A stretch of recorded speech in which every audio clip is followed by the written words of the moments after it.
koma asem so nana o man ade ha galamsey na galamsey ko so nyina no o man ye mpanimfo yi ka ho bi se mo nka ho bia nana wo hwe yensu a esefse bi akola ye wo akola ne nani o hwe wa ne nani hwe baabi akola so a wo behwe no wadi dem ye mpanimfo anim ho bi eti galamsey no mo mpeso mbetu ase me ye sheda ko baabi o mo ye galamsey me kwani wo mi bisa akola memu e wo mo se hwe brabrante amwama wo ka se djuma yi sefse bi wo ska ebe to machine mo mpanimfo na ne to machine ni brain e dia djuma ne di se go rundi amawe eti o mu tumi ntu ase da am no kra so na brante ne ka o mu tumi ntu ase da eti sefse bi o mbeku ye nyina na wo ku ye nyina ho na be sumpen ana minua be ma mo hwe ya kwa so a na nsen so to a na friday kwan ni nyina yesre mampani wo hwe obi ti set afa ba bi ti set afa jansia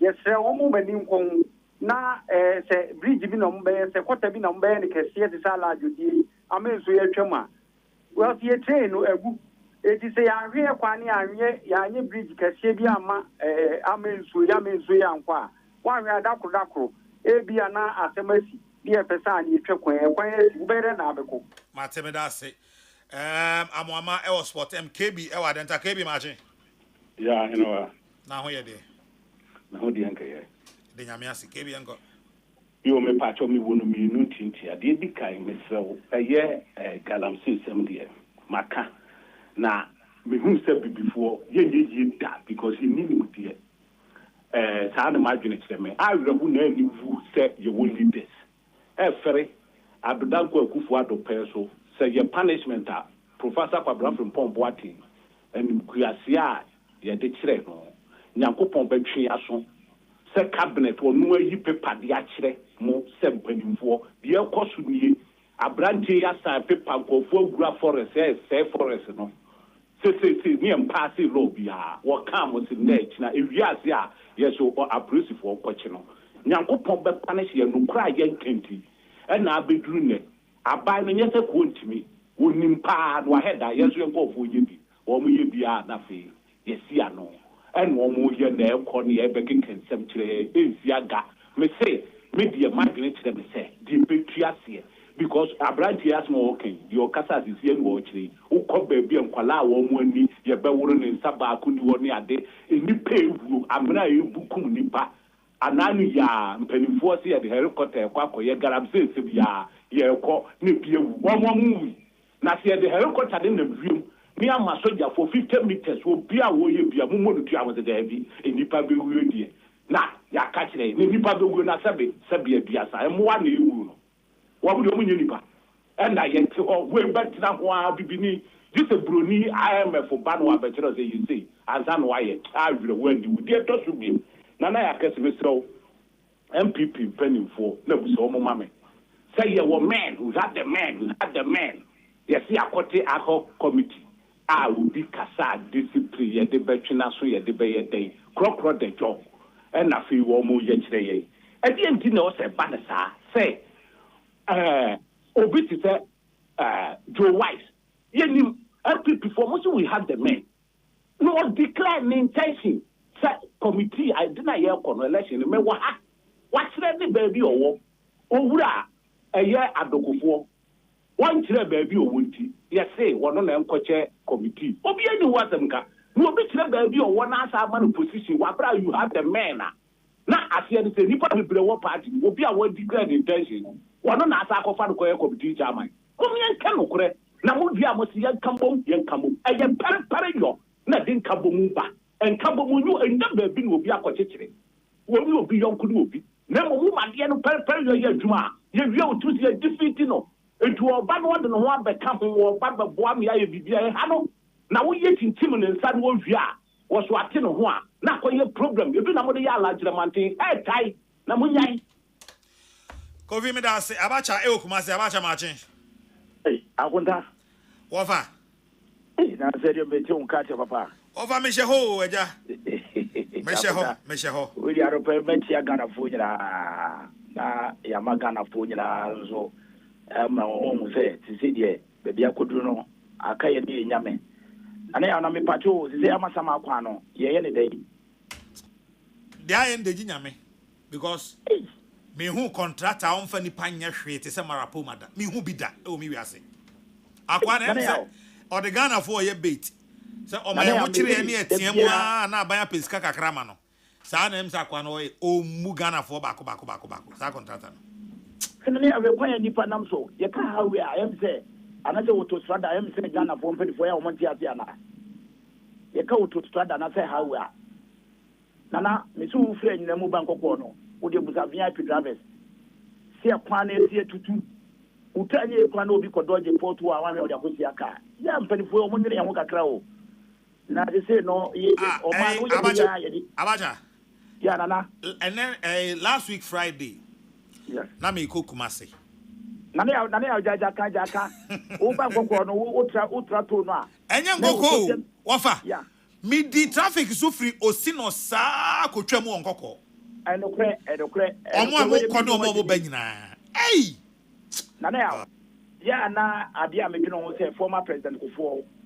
say ebia o de land cruiser ko Kumasi a sanya bri no obefa ena saka papai edi president penyo a wo ye penyina wo tifie na ye de land cruiser ekofa kwa we so say won famre Kumasi a say ye ni dia ye nyina na ye te Ghana ha ho nana ade enye no enye Ghana no say ye adwen say ye to wo mem so enye ye adwen say ye tetere wo man so what nya board president a ebia wo betimi abasa o de Ghana o de mana be yadwuma Daniel o ma we ntirima no na ya na bedro mo so mbebre Daniel me ko matem so kakra MPP for si a yesi ko ye no ma no ye no ma ye Daniel ye wura kana Japan we de be ko babum kakra Matthew chapter 26 verse 21 to 26 no Daniel me see Jesus Christ temo to ne sa so obedi no so obon ye ni wo ne ntem you reckon in Japan, name some can be a petty form, penny for solid.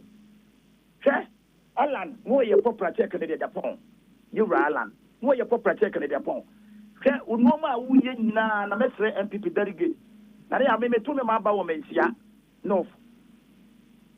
Can Japan, you didn't quote, say, one point in Kokrokoo, say, the whole Ghana, 2 years and more for referendum. May see 30% win your papa win Mukasanti. Unoma, we na say. A yaw and what time and I would be president before ebedi akunya no the d associate a duma obey ma Ghana for bisi bawumia na minti na mi bemba na bedi Ghana so akunya ebe na sebi o man kan fe kufu ado ade o man timi an kan fa kufu ado nko asa ekwe bia ye ku yesu na kufu ado kan ho and na kufu ado timi ni president and na nana do timi ni president and why you say say asetra team say na yaw enye papa it is a better MPP delegate. What will be a within in Kaup at Nia? I can't prep one at Japan, can Japan, why not this office why let it down? They say MPP partner or no, why you do that? What pretended, why a pretender, and the reals will be a pretender piano, what the business ada. A dear bay young one, can Japan, a woman who could now be a can you bet me a Yamagana for? That's a delegate, but to Obama, 1 year to a buy a day. Amao, what the yow. And then some who can not say, a yaw says, about we have the president here, a beko good and Kakona. The best delegate be a woman, be a say, Moko to a bunny boom and say Yura, Baumia and Monyam, Nay 2028 year, is allow Yura Baumia, or Baba Tragana, Abanya Kaka so.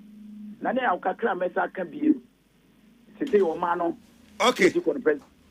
Now, Macabity Manu Sikakra. Fassi, Yabidi Sikakra, Minister, the elders will be Subeba Subi. Yura, President Mama, your best friend Kakra, that be a normal corner, K, Atia Sui, yes, friend one, even one cano. Nana, Galam says, the same Galam say, no, I know you did quite MPP or Abacha Evosiana of Froso, Emrebi, Eric Hanson, Japan Bogaso, so Japan Bogamache. Kenya Cardinal. Yes, sir. Yeah, what you food, you know. And I'm here for you also. Now, and some of me want to get some unipe. Didi Kano, Galamsey, man. Galamsey, man. Let's say, Monday, year, Galamsey no surface, no, and near no. Now, underground mine in it year, because year and near, and then they see soon. But underground need the share underground only bugu so and a water. See, Miss Resse, bandi and near me surface mining because material I'm saying, Nemisha. Satam normally underground, but it's only about surface, and a surface listening soon in them, and nothing I mind soon in Sano. It's almost bandi surface mining because, and yes, sir, Ghana, they say, we share word Kokrokoo now, they say, I better to take. And you for great time, Colombia for a time. So, it's a mess, and yes, sir.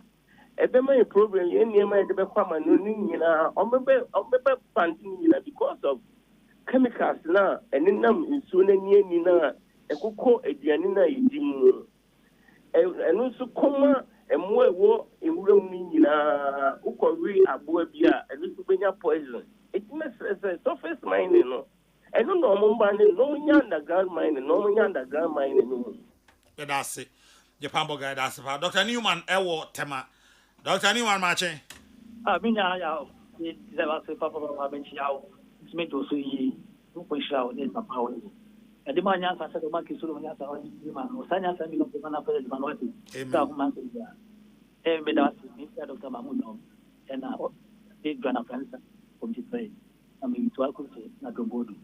Being a Bema, Omano Puayapono, and yet Ubaku for and talk of. Omani ni na ya said so say kutia ya no ni na so na asutuma ga na ida so o se o ma panye o twemu no e kutia no jarse no oni so o ma sika na o ma so so e kutia no and now o mo so o ye ruling party o mo so akojja jarse ko ne se o mo kutia o ma no I don't know what and you party say ye na me ta hu ni tuase ye kutia na wo be ka ye ho former ayi na president no na o mo kutia ya ka so e koka and quite a total for that ke bia ka kopom. And then we hear it now, yes, and you have the same Kuntia. Or Bell Kutia, or Mano.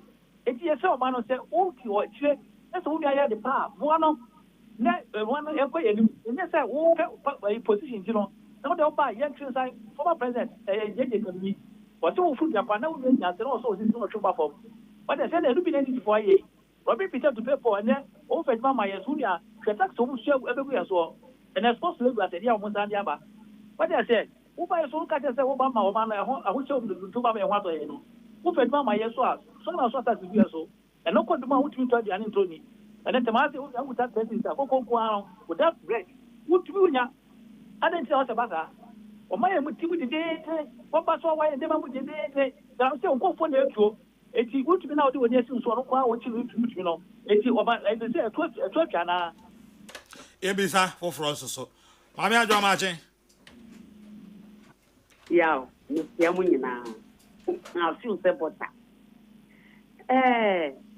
Nana, natia hu ye ready to be. Atia, we question. Na uka chiro ubi se. Open man to no je ye bribia na wu pa. Wo be ye bribia e bi mada. Afi ba ne say na wo ba ye 9 months kwa uti sa. Me kai 37 hospital anymore when you go galamsey demonstration. Me say that. Na 37 wo ye to da ze wo. Ru mama.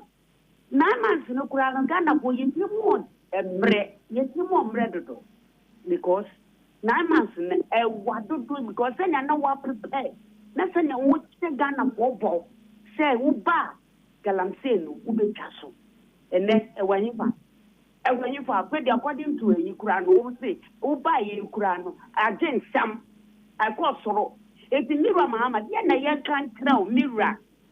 Because the son you know what backwardano, you would do woman say, oh, be ye be, I'm on my soul.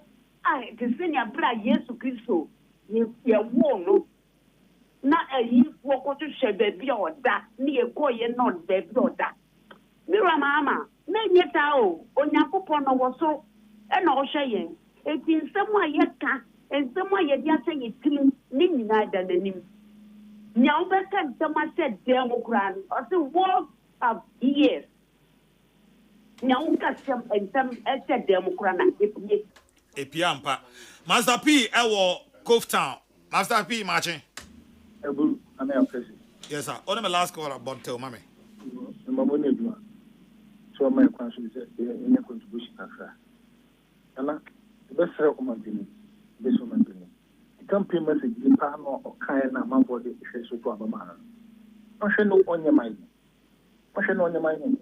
especially galamsey so we see about what the vice president da what the president da as a former president you do experience ba do the young farmer manwa state of emergency what the so am a bia to papa e buy one thing you rename community money and now say any papa we so you rename e responsible man am I adisi e go ko hemu so ban and quality of emergency issues anka atuwenchemu anka ama ye this year the best so my opinion best oba you see letting tax again and also what the supposed to leave South Parliament no idea about and then I can you back on the question way and what you for once that's rather only 4 cities 50 pesos about 2 followers that's so my opinion it's like MPP assembly umi nke mu enya premium no so enya na ntitwitwa no enya mpenifo na yedi bi atemo no etimi kabo mu a and bit me be my fine na say e blemu ye ho a one side bi ni a one side am ka ho a wo ye kwan untimi subsidy da ame famusi asay na main cost studio 2 na fe mention se nkobo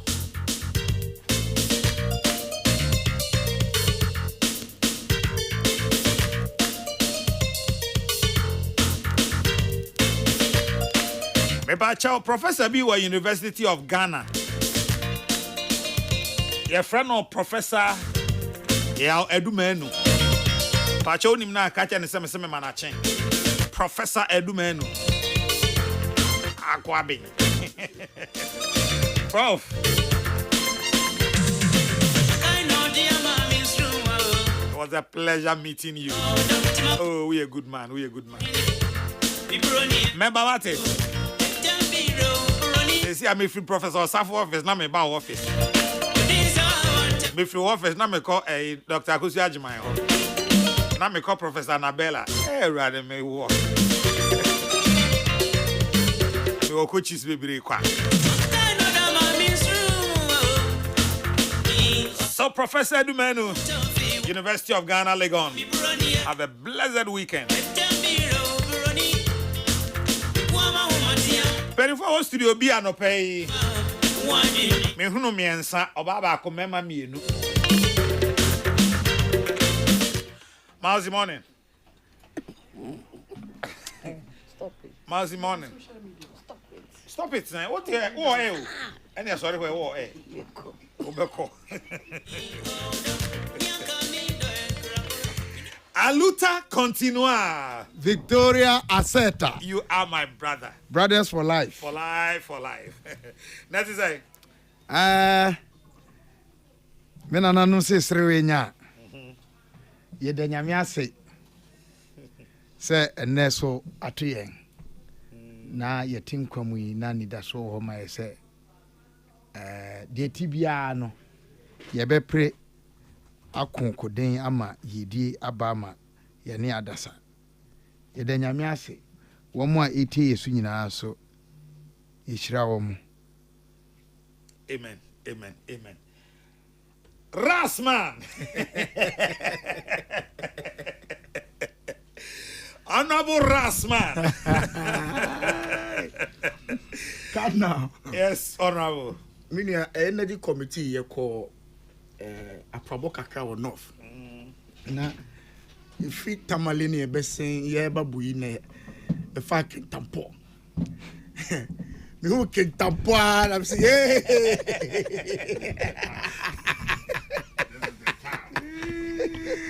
me who can tampo I'm say yes.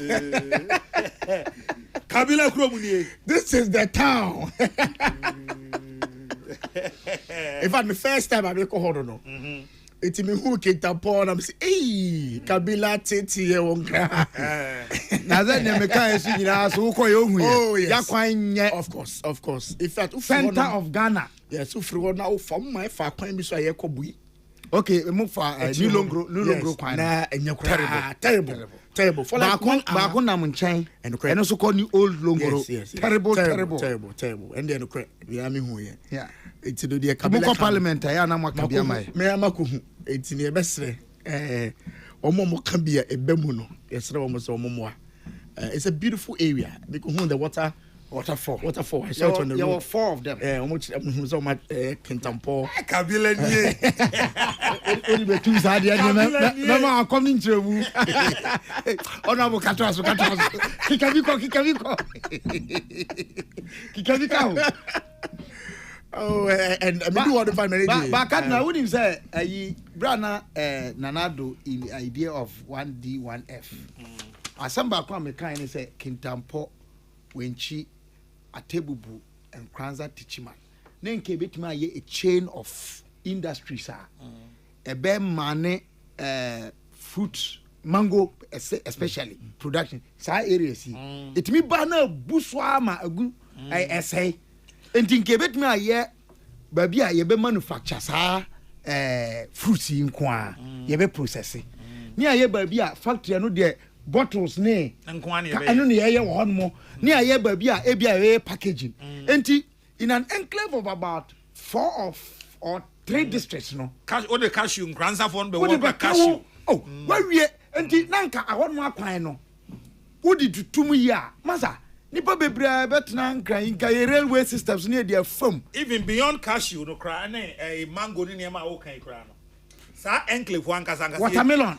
Apart from watermelon, cry, decided say, yeah, what coin for tourism crank, and one can cry industry. Monkey Sanctuary, a wabi fema. Long. Now, a slave caves, be no so I walk kunsu no. Oh, fantastic area. Yeah. But, Yameya Dumois, and then me could draw for be sorry. Wash a Ghana, wash a kita. Me call Bui. For the first time, we share the infrastructure, no, the project. That's right. Oh, area for. Oh man. Oh, Kadna. Papa. Kadna. Next year, Fiada. There be rocks are here, yeah, to create a certain Papa. Yeah, can I stress Nana no more. A buying edgy woman sassy. Mebaho. It is part of the main banda for editorial. Banda Manjala. Yes. It is on part of Bamboy. Yes, Bamboy. Yes. You're part of Bamboy. Yes.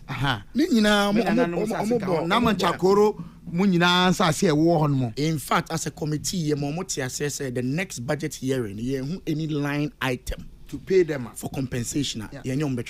I made that point very clear because it's almost 20 years. For that beautiful project. A big no asset now any compensation. And I'm beginning a conversation. This idea of royalties need compensation. I think so. You move from it now. Almost shared ownership, equity. Yes, that's also an interesting discussion. So that people may say if we do that part, anyway, we'll come to the illegal mining issue. Yes. Because illegal call rounds, no. That's one of the issues here. Before illegal mining, Rasta.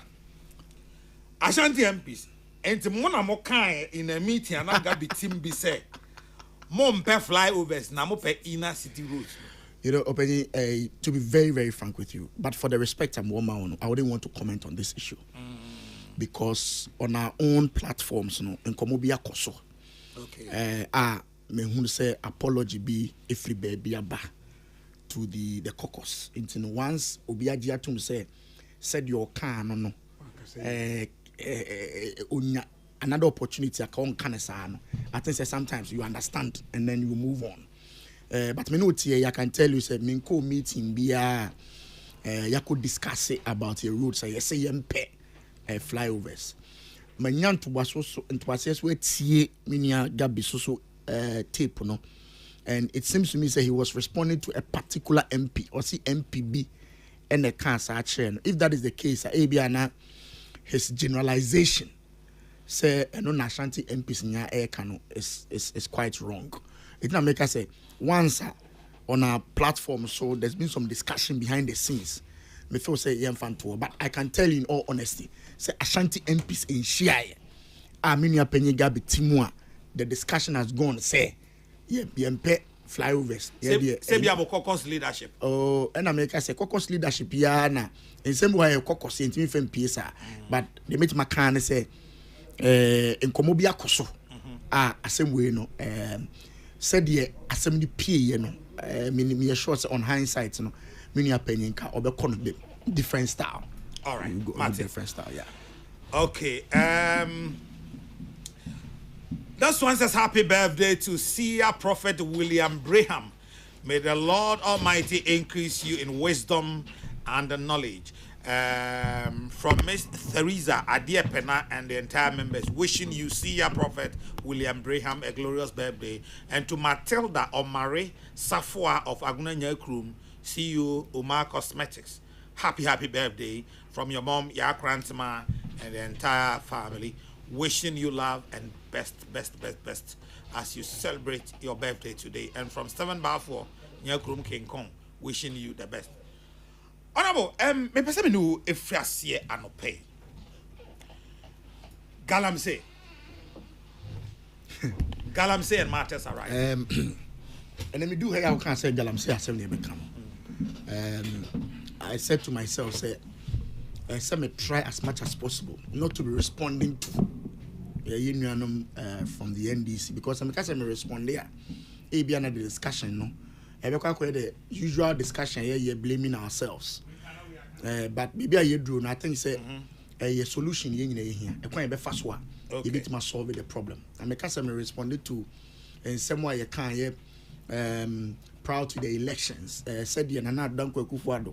You no pictures by near the Galamsey site banana nado a picture bonchen. You see Fiachi, you two Galamsey or Chibi. The kind of thing that was said against him, you know, and the way I demonize, you know, and the political party I belong to, you know. And the echo see, I no can respond there. About the usual banter. Na energy committee, you call rounds as part of your mandate, you know, you supervise all the agencies under the energy ministry and green transition. Nakabila, the first meeting with Gridco. Interestingly, Gridco's one of their major problems, apart from even their financial issues, no, has to do with Galamsey. Tiyebuso almost said, "Na Gridco ne Galamsey there. What is the correlation? Omo pylons a esisi bushes na a transmitted and namunkania ne free akosombo IPPs no mo produce na enam wires no so unso almost Gridco there no they carry the heavy power and sana almost step in the down ECG as abayefie. It's almost the thickness of their wires no esoso. So omo hia a stronger pylon into omo de na a metal in the sisi bushes no musa na musa the corner of. Now, because of the nature of the pylons, they do a lot of scientific research even on the soil and some of the pylon is here. So, a normal baby coso before they even position a particular pylon. As we speak, no, Galamsey for no etu ko pylon nase. Enti pylon is wo se ubehu se dade ni so enti wo ekire a ubehu esoro no nko a na wo kofom a na wo picture bi wo ha mesane ama. So the pylon now is become wiki. To the extent say as part of cost expenditure no, now expenditure line reinforcing pylons. To the extent that they come crying say almost more engineers so konkoye adwuma wo pylons no ho a Galamsey no feel said these are part of the task force so you find out that Galamsey for it to me chase the engineers no more Jumama lights na ban. They go there and they chase them. And it's a very, very serious matter. In fact, my say yan ya who fear now light call off and yes yen generative power and as ye need power just because obi in a selfish interest to gain some money be under the soil no. What the gear must see a pylons na a week when they bua so who say why is nam soro no ebete etia omo pylons so ewapa it takes time to reinforce it and bring it back upstream. Eti Galamsey say no, it has just moved a movie from just the water bodies say a movie into generation of power. Yakobu said the mini one of the problems are brief also the two name is Galamsey. Along the banks, Black Volta, along the banks of the river, no. Ufi Bamboy, a honey na Amma Galamsey Koso to the extent say the color of the water, no, assessor from the pure clear bluish color, no. Don't forget, say, is the speed of the water and the tiny turbines, no. And to say, a bonus man due to Galamsey echo fra, it affect the turbines. When it affect the turbines, they have to shut down boy. That is maybe a year do see with the Galamsey issue. Even Kakreye Kuhunye, you call around see the Yakuhu Uko Buya on the banks or Mastati. I'm a Makofa, a full police, there's the commander, the security, or your ex military person. The cost are brief for and care just to ensure said their banks are safe. No, you have no idea. Even with that, no crown or me because we are there coffee, and the guys are digging at night, midnight. It's Galamsey Assembly Aminia it's become very, very, very serious. Now, Mestre, I'm sure you're not a normal MPP NDC assembly there. We'll get back here. It's in a metesa minion kasa say state of emergency in a manifesto. That's the defense they are giving you. What's here? You wonder. You wonder. We have to be very, very, very sure.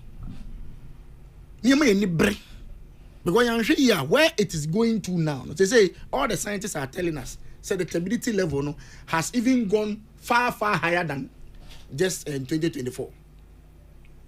That's where we are now. It's immediate a general appeal. Mestre, it's a difficult fight. And it's not your political gimmick now. Your ba mama 10 days. The president is serious. Within 10 days, the best solve our problem. We mini I know I'm a video be a oh, let's collaborate to solve the problem. Oh, we cannot collaborate with Galamsey to solve Galamsey. Also, only a binary come on. So I no opposition. How do I collaborate with Galamsey to solve Galamsey? And they would say, Abemum Penny and common oh, let's come together. Now, are you going to come together with the Galamseyers? So we need a very national approach to solving this issue. I'm sure you say you enjoy the usual excuses. And now we'll get back to where we are. May I sure say 10 days no more within 10 days on Bayano. He said you do 10th month. And the 10th month required the year who now it's even getting worse. On a daily basis. It's getting worse. Getting worse. Minim say Juma we minya amakofi bua. Waji Juma pa. Juma din papa. Because you need excavator baako kabila is $200,000-$300,000. And kwala ye chicho mo TV so ye show mo television so kabila emu say ne what $500,000 $600,000. We all know say people are behind the scenes or who control this whole enterprise. This whole enterprise.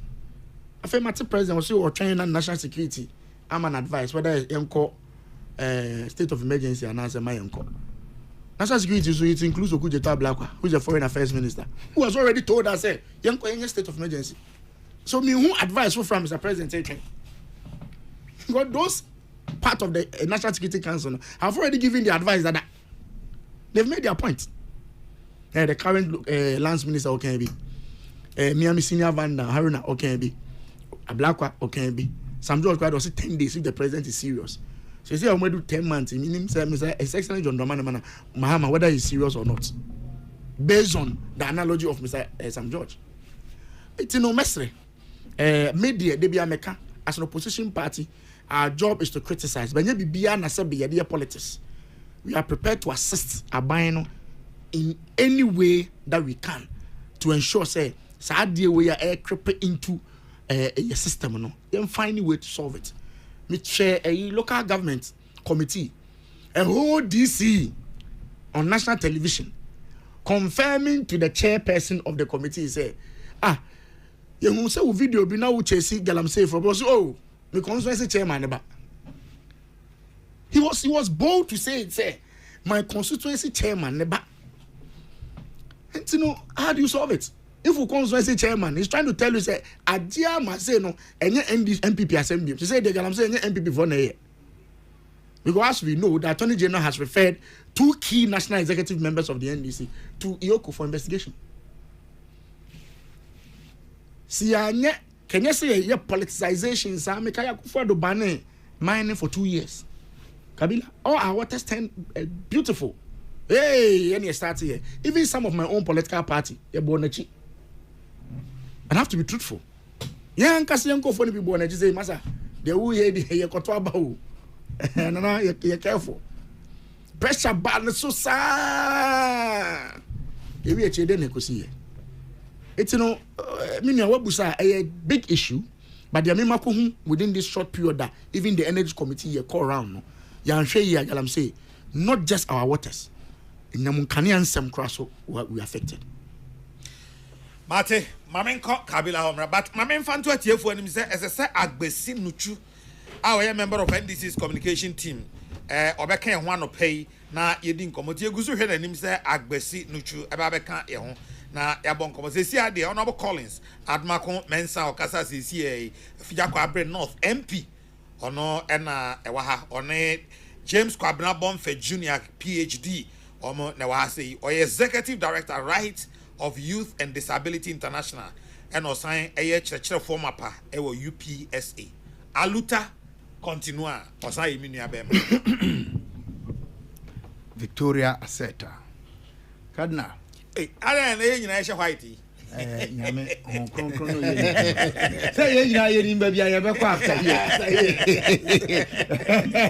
kamubi what can say but the most important thing is that former president Kufuor David Adwoka say bi kire be say coincidence chese BBC Abraham mo ho amane na ye ni papa mu a na ye ho konkron ene di mu okay it's for the love and the good of I see the country but Rasta ta de na fe pa ai so bomb design design bi a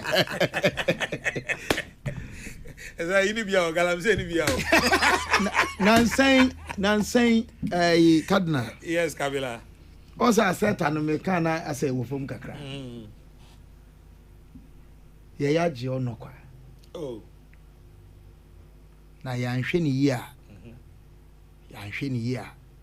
ye say ye ho ya say ye ho kra wi ese say ye gitum say ya say ye ho enti ese say ye nya nuhu ni ye sachira ya adwen na ye di ye tue de di kan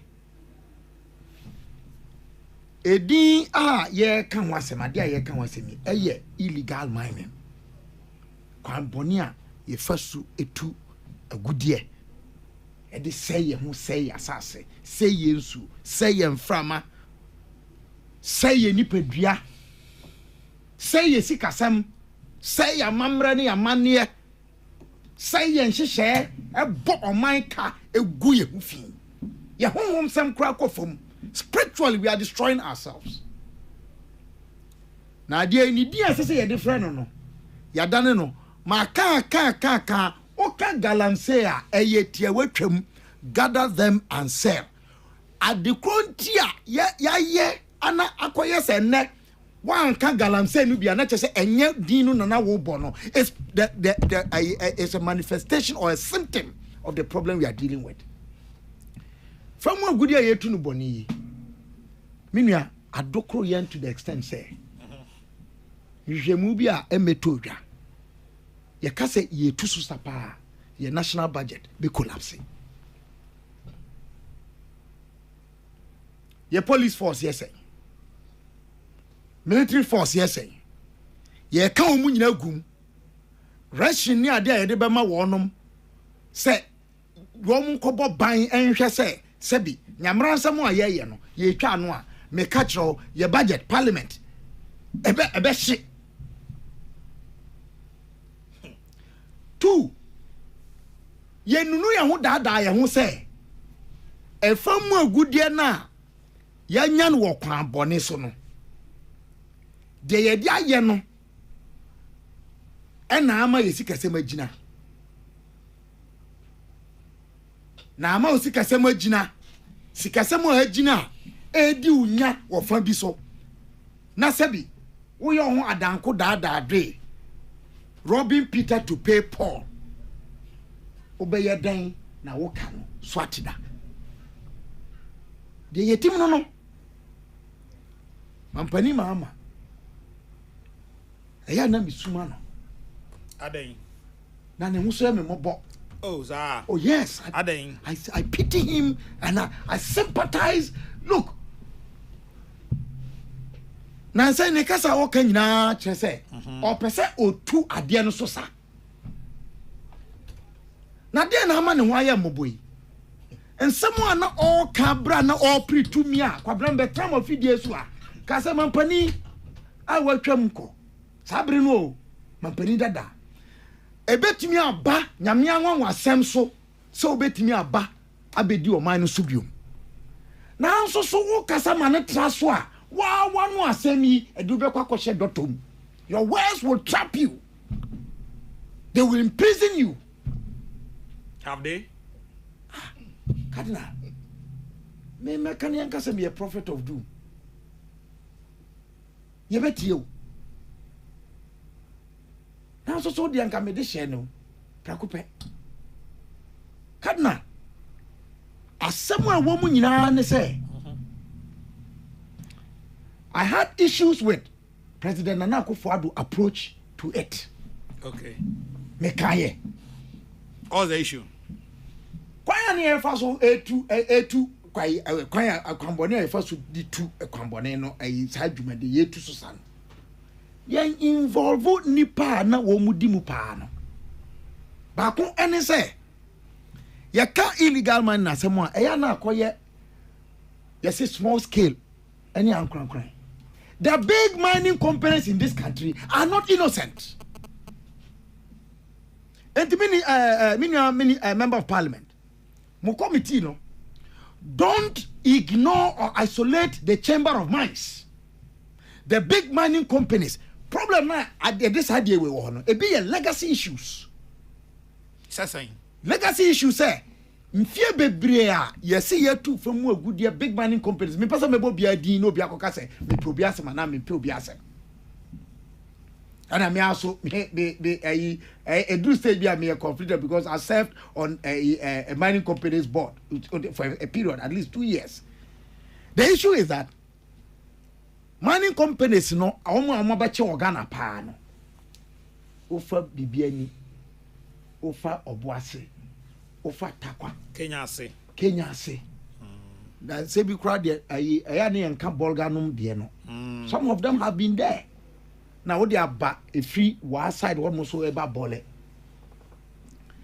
kwanya wo mu di wo mu dwuma no ene kwanya oman tumi ye fa so dem ahode ma wo mo no ana ya matima oman mu fo oman ma asase wuranom ya mfa wo mo anka ho bi no wo mo beje tumi krata na ne de kɔ oman fo no say ye de oman tumi na aba mo po mu mpo esese mo pene so nhihye wo no say prompt and adequate compensation esese yetua no ye ntua ehun nsɛm bebre Kenya say ayi okɔ ayi kroye wo ayi ya abrem new abrem eastern region haya bebre ayi nkrofo atwe ho manso a wo mabre they give up. But enam say yema wo munya ade na wo mote sunu so mfa so nti na ye be fa de kono. Some of the mining companies were even operating private airstrips or no out to ya now the airplane and a helicopter kofa hwi near the regulatory institutions so quite new to me nti aposo ache ama man for them who say anade ye yete so ye po ye be mo bia ba betu oba betu so a oji asase anka edidi ho yensuo etimi ka no ebinum kwa etimi ye ya akoye ajanan e di fa nsuo river so pre ana nkrofo enum sa nsuo no e di ajanan kofa mu ni nyina ya report ye no there was no action me kai minua omane bo ama nyame fa ne kransie bra no ye deputy minister to mama sharia ite and no finding company bi and no so me more company the open on search internet yeah 3.5 million ana Dabi it was more than 3.5 million na saa sika no eno so ehun sem be ye bebre so that say but company net ase say na was spilling cyanide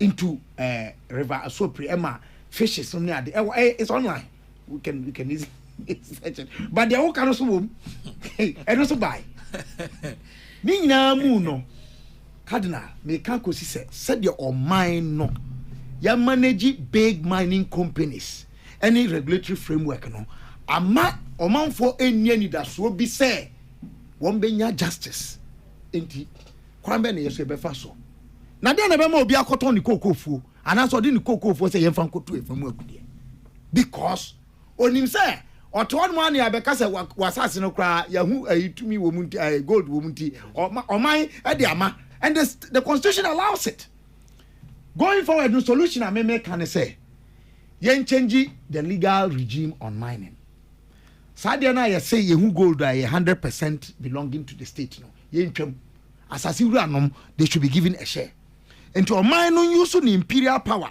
and I said the dominant power eminent domain no on fan keep 65% asasi wura nom yemom 20% ebeka 15% yemfama local assembly and I said regional coordinating council no mo so omo medim odoni de ni ho akodim beboa ama sade atwa kakra de to so bio eyamra ai wo hodada Act 703 2006 Minerals and Mining Act 2003 Act 2006 Act 703 no mroye bia ewo mu nyina achi no nema bi no mu a senke di ya adwuma pa emi senkade atiati sei esi ebi tisa de ebi ne se untimi nkotu famu agudie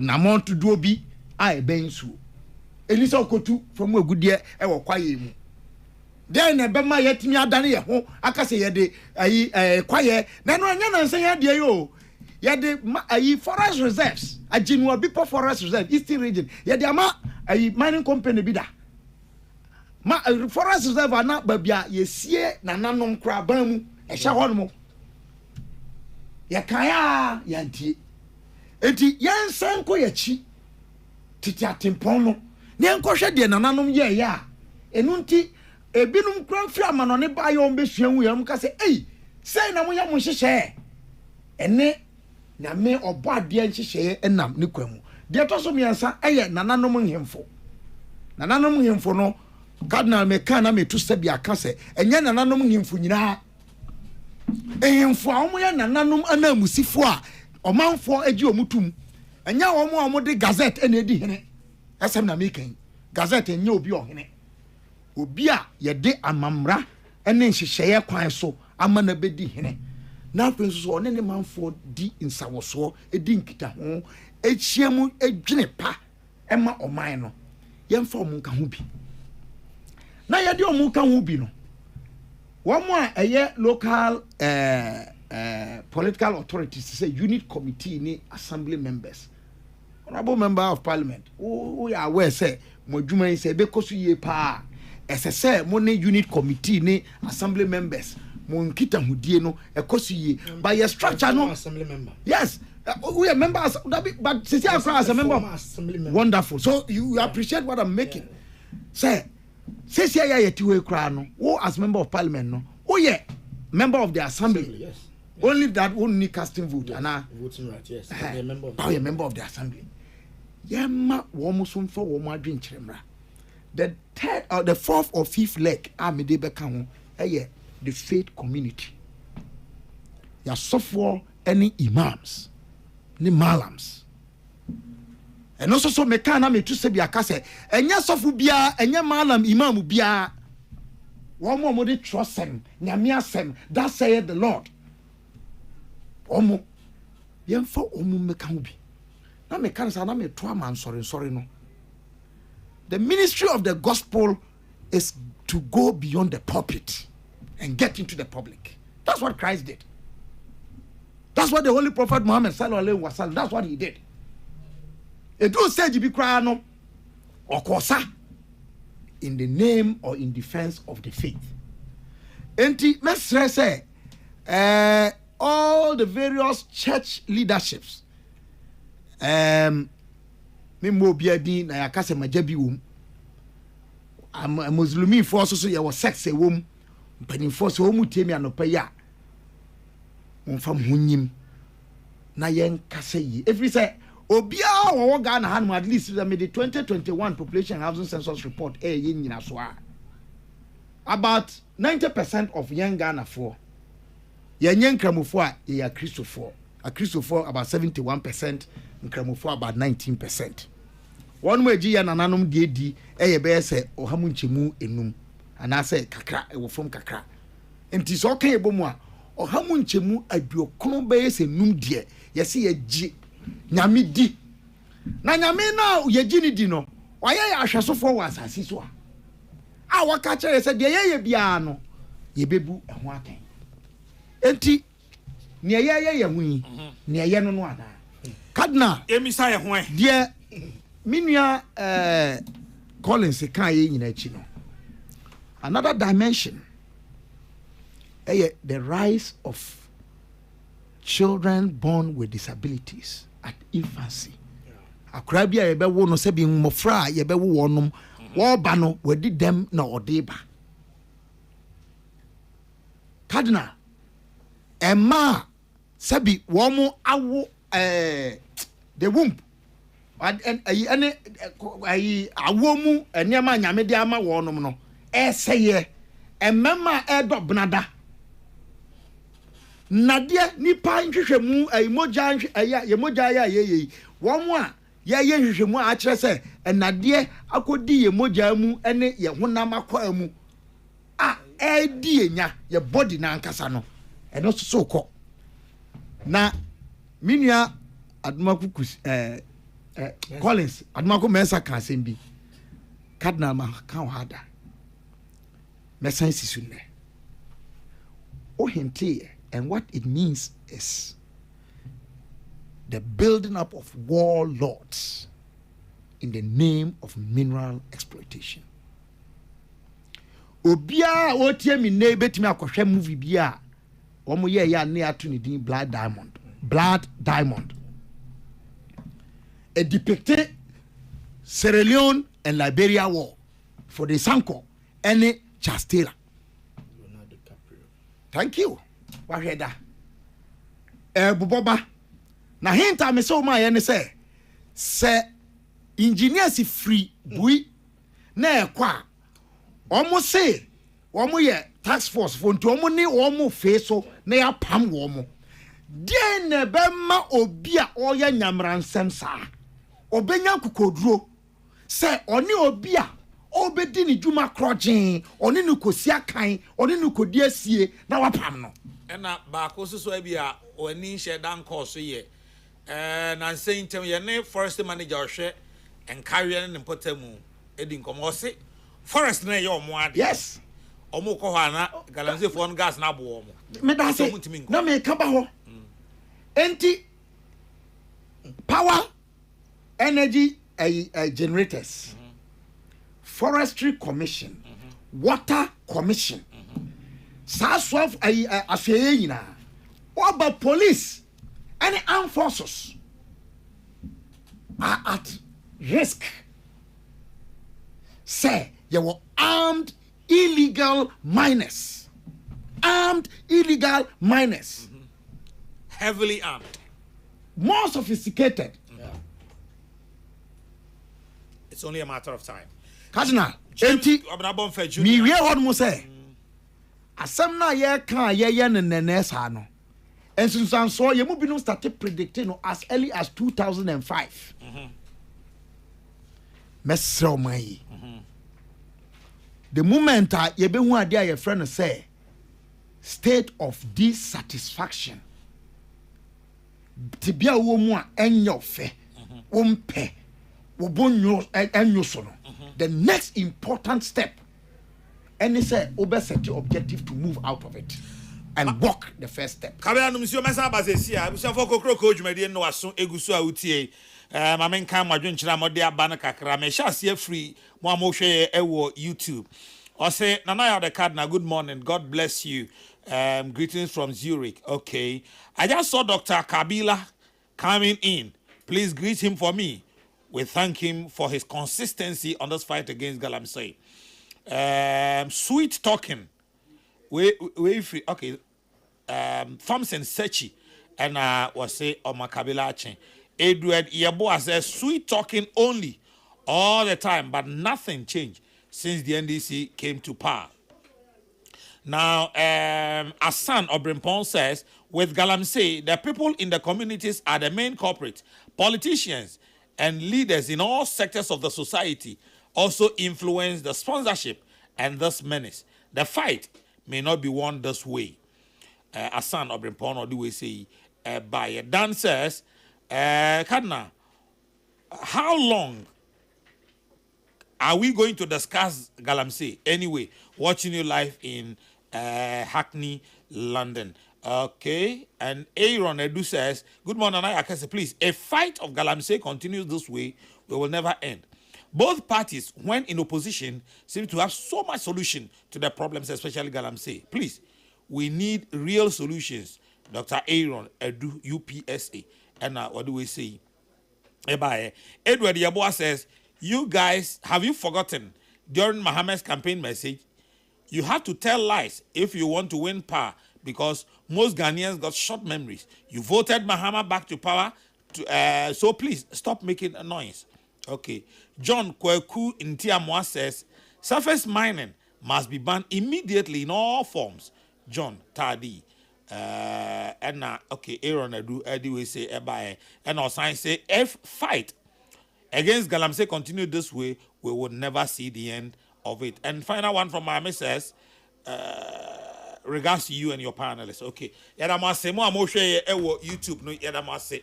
Monso amoshe ewo other platforms listen yadamase, but Nixon ni bani Saki and ewa woda Yankopon Inshirao. Happy birthday on this special day from your parents Joseph Saki and Ramatu Na Ache, wishing you a glorious birthday. Nixon ni bani Saki. Happy birthday. And also to Bishop Yao Usu Ansa from Akosia Free in Accra, celebrating you on the occasion of your birthday. And then to our brother David Abuaje, Davero Electricasa. O papa eda from Nyame Adoma na oche sene eno no so yebe kra no ewo Breman Kontwema. Davero Electricals oni abusuafo ni nyina yemamo yakọ Erade en shamoden onchechemore na bibia enye yie emfa emamo. Davero Electricals oni wabusuafo sanso so ena onmonyamfo Emmanuel Yawaje Anhwere Emmanuel Yawaje Anhwere one wabusua nyina wonso so nua ba eda fom Nyame Adoma da sene ene yebe kra no wonso so yemamo yakọ Evangelist Dinah Asamoah, me ex-wife, Evangelist Dinah Asamoah, also so me eda form, Yami Aduma na watchimienu, and a quabre casem, Yabepen Crabre. Evangelist Dinah Asamoah, Uniabusuana, Yamamo, Yako. Efo Agbasi, Nuchu, a wezon. Kadna. Yes, sir. Hey, Oshoni. Menko baby, baby, I'm not. Why me ama? Baby, I'm not me what na me nushi and a quana. David. I was here, animal. Menko baby.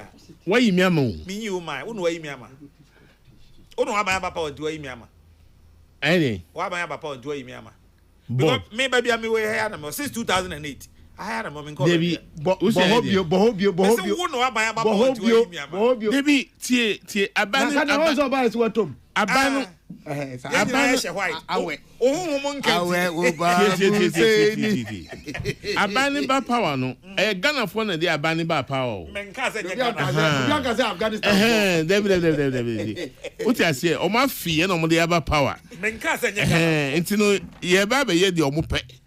Enti me dey me bo ho. It doesn't excuse you. And I say, if it's a Faradexing, FM me free Hello FM 2008 and me baha. Kana baby me number no the same number. Me so sa me frɛ wa won frɛ. Me pacho won frɛ me da.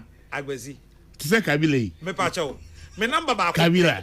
Wo ka no ho. You fall within the same circle. Agbazi. Me tie. Wo bet me agi atu mu say. Kan. Won hwehwɛ me. Won frɛ me. Agbazi. Pacho dem ye meter reader bi dam na me read meter. Me da so number. Me da so the last time my friend who say, "Obuza me say, why Oh, why near? And I me boy me do. So, my brother, I say me brother. You did there. They watch you. Can I be able to there? Nyame adom boko. Okay. But me say if 2008 after Dixon me free Hello FM. Yes. Ebaha. Men call bia. The last time no Kasana 2023. Ana na me wa me no. Me na me frɛ o. Empacho me no kasa kama. Wa mfrɛ me. Wo share me wo Nit FM. Na wo fro akɔ Nit FM. Debi me ka phone komo. Debi nya phone. Eno no kra no. Na ya share wo Nit FM anim ho an. Debi that was after. Ana me kai. Ayu. Tell me kai me remfi. Ayu. Na what to say? Na dum. Say you no na kai hwan. Nkai ne hwan. Nti yaguso.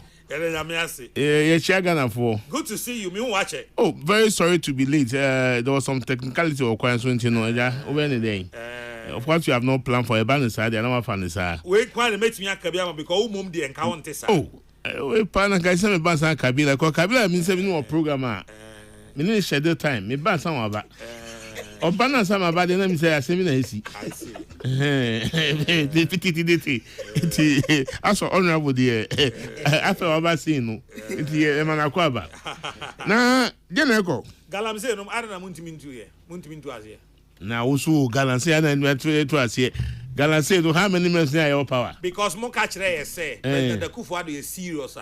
2 weeks in the voice of Haruna Idrisu, Honorable Minister of Education, in the voice of Honorable Sam George, Sami Jemfi, and all of them. We'll say, the President Kufuado, oh, is serious. 2 weeks. 2 weeks. And our documentation, our campaign documentation. Yeah, manifesto say I can say. Of course, that is official documentation to Ghanaians. There be me say official documentation to Ghanaians to be voted for, and a manifesto. And I may say, MET. And beyond your manifesto, more call rounds are more campaign. Can be. Then yeah, can you know manifesto? And to more cancer over to Galam say in 14 days. Yeah, specific. We are not specific. Huh? Yeah, we are not specific. Anyway, the economy is here. 8 years against 9 months. No, there's a better improvement in our water bodies. Which water body? You see now some of our water bodies. Name one. It's not about naming one. It's about you going around to see. No, so me, I've gone around to see. Secondly, no, we have been able to retrieve 9 forest reserves. Okay, I was in about memoir to us. Me to us. You, me team, yeah. Should I me water body one? And you say me share. Me say there have been improvement in some of the water bodies. Which ones? Which ones? So the upper because me my call rounds. Rounds don't hear fan. The bottom line is that there are a lot of works going on, and improvement are being seen and felt all over the place. I can tell you on authority, water body be anywhere and improve mobile. Yeah, but the point again, who can say no? You see, I mean, see the point I mean making is say the effort today, David,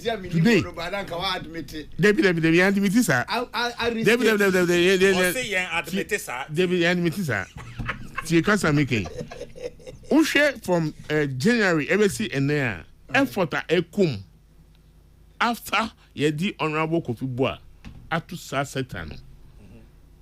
There are improvements. Me say 9 forest reserves have been retrieved.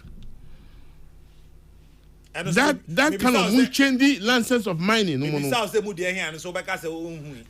are you not aware? Said 9 forest reserves have been retrieved by the state. I am not. Yeah, so if you are not aware, Ghanaians are aware. So which ones? You must know yourself. Obienim, yeah, it's here. Obienim. Don't be diabolic. Obienim. I will have your time. Have your time. Kana, me say within the shortest period of time.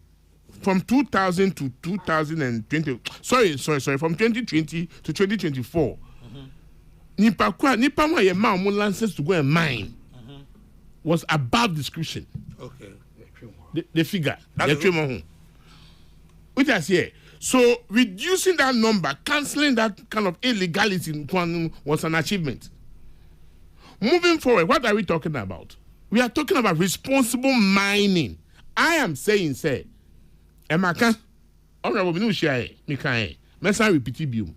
say we a military or police officer na ya mount assignment and ya sumount say Kokrokoo against illegal mining. Now obi so no free party be for my party NDC. You actually attack then that security personnel is not worth his salt. Because you are trained to defend Ghana and nothing more, nothing less. Through that effort, we were able to retrieve those forest reserves mining are not allowed. What did they make say? So we must actually applaud where it is due. Yeah, be. Mumbo ya baso na yenya kukudro na yenko yenim. Because say we a party niba now ubo modern now do party ba power. You should be the last person to involve yourself in such illegality. And the military and the police officer must deal with such characters. I won't do anything to disgrace my government. No, me yet.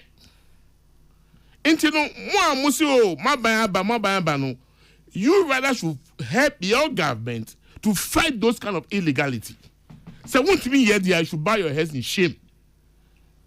And me can be those task force members. I mean, commending those. But this is those guys who have been recruited, the blue water body guys in your man.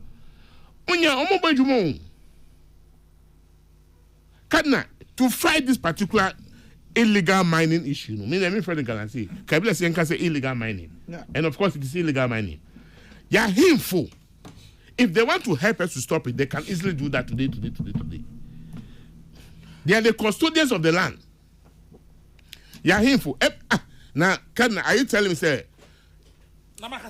time in the past, a friend saying, Otifo issue statement, Oti region, almost in if you dare come to their area, say, Ubabe, mining, wow, Ubanu, Edawa Craft, one baby, Omuntiasi. Because they were ready to fight whoever want to come and carry out such illegal business. Enti ohini bia na ohini ma bia ekonu kuta wo de no ekuta no go and tell the people say yeah. Our water bodies have been actually polluted for a period of time now. As a board member of Ghana Water, we have to shut down some plants that are not even involved in that illegality because of the inflow. But also say, maybe every bano, every two unko for no, one impact no. And they are the many one the other part of the city, no, where those plants fall within. You are the end consumers. But yet you are not involved in such illegality. You know what I'm saying? People are saying illegality so are you say armed robbery so others are also saying let us deal with the financiers. Good enough. Armed robbery so more financiers. So when was the last time you dealt with them? When was the last time? If you are able to deal with the guys on the spot, let us get this thing clear.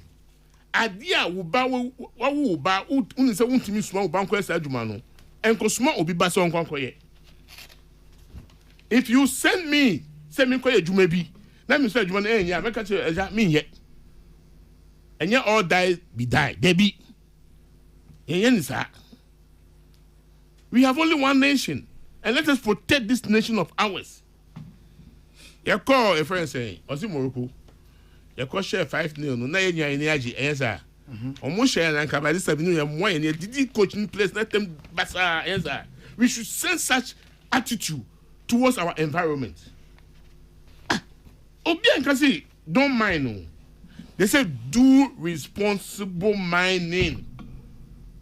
responsible mining. So who will ensure that I'm very responsible mining? But there are people in Kofa yet you it is some Kofa. So see, there are a lot of things. There are politicians, Minika Bilani, Honorable, we have been lambasted. Meanwhile, you won't Kofa be more Busum Biamuji Katia. Juma Ben Omuye. So are you now saying, say? Yes. The fight against illegal mining, yeah, and you're buying Juma involves you and I. Since when? They will no. They will no. Every time I start here. What do I say? Because my involvement in Ghana politics far back 1985 as a kid, I mean illegal mining Galamsey. Because I mean that. That. Me started to Galamsey what 2018 thereabout. Eh? Yes, of course, yes. What a Galamsey for the first time in 20 Papa. Of course, that is me. Wow. And I'm saying it for a fact. There might be Galamsey ongoing, but not me here. Okay. I've never changed. I've been the same person that you knew. But your 2008 manifesto yes. had illegal mining as an issue to deal with. No, you guys are not being ready. Or say illegal mining. But me say the name Galamsey to my hearing pop up in 2018. That time you use Galamsey. There be the meaning. There's a different meaning. No. There's another term. Or say or take Galamsey for the first time. There's another term concerning smuggling of cocoa. Oh. What did that cocoa for? They didn't make me mouth. As time goes on, and I heard that name just 4 months ago. Even though as a kid you had been sent to help in mobilize cocoa years ago. Yes, but I'm not aware. What Galamsey for the first time? For the first time, me Galamsey 2018. 2018. Yes. Wow. On the program, my brother Agbesi retrieve for you. On the radio station. Board member. Because all that I knew was what illegal mining. Okay, well, let me ask you this. Yeah, Obaja to say. Said the whole kind, you know. And yes, a menjia to move. Who be some question? They can't say menjia to. It's a question. Before you conclude, you go here to that. Listen. Meet you. This one, I am putting it to you. Thank you. And to open about me, I can say one to. Open about me, I can say ojitu. You say. Say nema wakikachiri. Parameters are abu bosu nyine. Ahemfo. Yen omanma. Asofo. And afi obia oka ho yen nyina ye wo ye chefa e wo Galamsey mu. So obia ye ne de pepepe a enka will not be dealing with baby a it say here. Of course. Say ye jitu mu sa de ne na mo blame MPP aban wrongly. MPP aban no under na do Blanco Akufo-Addo no. His men, his boys and girls were involved. Boys and girls, as in. Menem say Ukai, the immediate past chief executive of Mineral Commission. I see Martin. I see. Martin Kahun. Say Chebi behind the police station. No more illegal mining. Okay. Now what can about the political influence no? Soon. He said this on one of the radio stations. I'm happy you're talking about Chebi. Chebi Hona. Okay. So he raised an alarm of what? The political influence. What you say? Okay. Under Jerry John Rawlings, John Ajakun Kufuor, Professor Mills, Mama One. What is say? See you be radio so or TV so or any media platform. I can say the political influence in a particular place was too much. They can't fight. One TV. Inside me, catch us say the rail now is far advanced than the past. Okay, my member example be na me person ka be de ka ho. Chebi no a wo kan no DC for ho. Abe kan say. E ho Galamsey e kosu say see I say water body kra ho ama say Ghana water mo plant or ma shutting down. Or say am constituency chairman ne. That's number one. Atwuman Ponua. But just last 2 weekends, I used that road. And I mean, what's it? A constant chairman, Neba, constant chairman, Neba, constant chairman, Neba, Neba, constant chairman, Neba. And they took Galamsey. The DC is not worth his salt. even honorable. Yeah, me see the DCE is not worth insult. If the constituency chairman the back area we are, I wouldn't say sorry. Or you be illegal here. Mami, report him to the police. Me be ka ho ama. You know again. Hwe, atwomampo nua. Metie. Ama eno soso saa mu DCE abeka say. Ekwan no ho pe uduru ayi a bia ye fe ne sen. Tobutu no wo no ho ya ade mra. Kwan no ho pe police barrier ho ye mine anopa wi anwumre. Eno soso wo se constituency chairman enim hu bi. I will win. Mo MP. Constituency chairman on him whom be. Ono na fidie, ono na djuma no mo ye o. O de ma me. Lawyer for no ha. On him whom be. O se on na yes agalam say na o kwan. Afede on no ye. And yes on him whom be. DC na kanya me na me. There be who can say. Train. Constituency chairman. Let me make it clearer for you. It is the DC saying say constituency chairman no na ye. Galam say no ya kan wontie. I will win. No chebi the constituency chairman ba. Or no the constituency chairman. Okay. I will win. In fact, more MP Oscar for the lobby. To the sense say, I him for what can you say or no, and war mining forester a wo. Or maka unti. And if you are talking of political involvement, these are forest no more there. I will win forest no. Is it a forest reserve? Yes, it's a forest. It's a forest reserve. Yes. So you're not supposed to mine there. Yeah. So what's the law doing? What's the enforcement team doing? JBDA constituency chairman, Neba, DC no all complaining. You see that this is not worth insult. It's as simple as that. My Johnny Kokrokoo in your man. JB was the headquarters of Galamsey in the immediate past. Into Uber as a DC, you must prove to the people that there's a change of government. And you must have that thing done immediately. But if you are complaining, you're not supposed to be that DC. What do you say? Say me as a DC, I'll make sure if that gentleman is illegally involved in that transaction, he must face the law. And I'll take the credit. It's going to be a radio.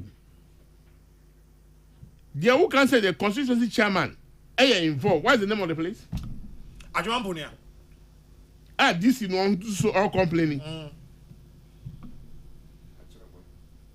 Who controls the environment?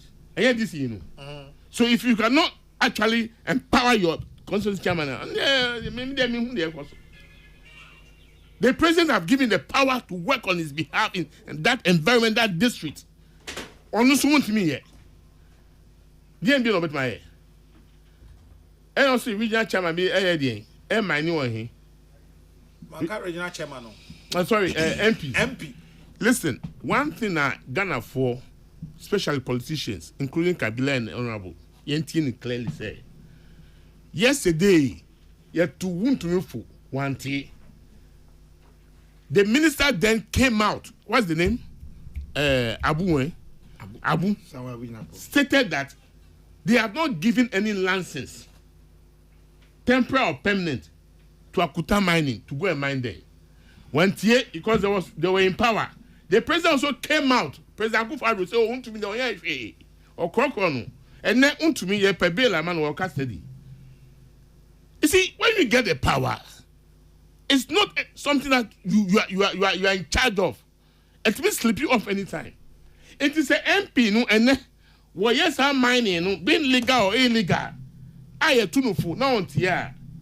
I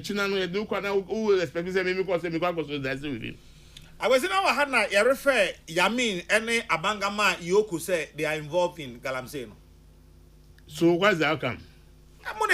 They be, because if Yoko said they are involved in it, they must prepare a docket.